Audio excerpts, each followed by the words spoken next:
Семейде Алихан Бөкейхан университетінде суретші Аңсаған Мұстафаның авторлығымен «Сөйле сурет» атты әлеуметтік тақырыптағы кескіндемелер көрмесі өткен болатын. Көрменің қорытынды іс-шарасы ретінде көрме авторы танымал суретші әрі дизайнер Аңсаған Мұстафамен кездесу өтті. Бала күнінен бейнелеу өнеріне ғашық болып өскен өнер иесінің туындылары талайдың таңдайын қақтырып тамсандырып жүр.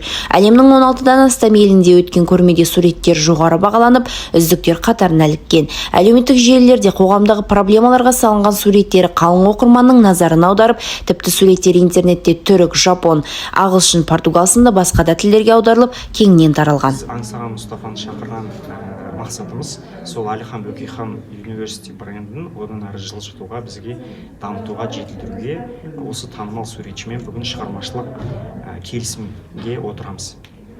Яғни суретші бізге сол брендті ары қарай қалыптастыруға өзінің дизайнын, суреттерін жасап, бізге қолдау көрсетеді.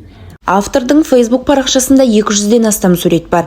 Соның ішінде көп талқыға түскен, көрермен назарын аудартқан 56-сы көрмеге қойылған.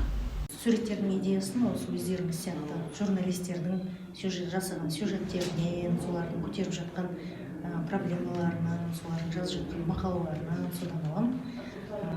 Суреттердің барлығын көрсеңіздер, егер осы өзіміздің өмірден алынған фантастикалық ештеңе жоқ бұл жерде.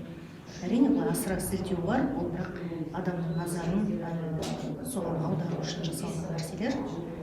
Сондай-ақ Алихан Бөкейхан университеті мен Аңсаған Мұстафа арасында Алихан Бөкейхан университеті брендін ілгерілету және дамыту жөніндегі шығармашылық ынтымақтастық келісіміне қол қойылды.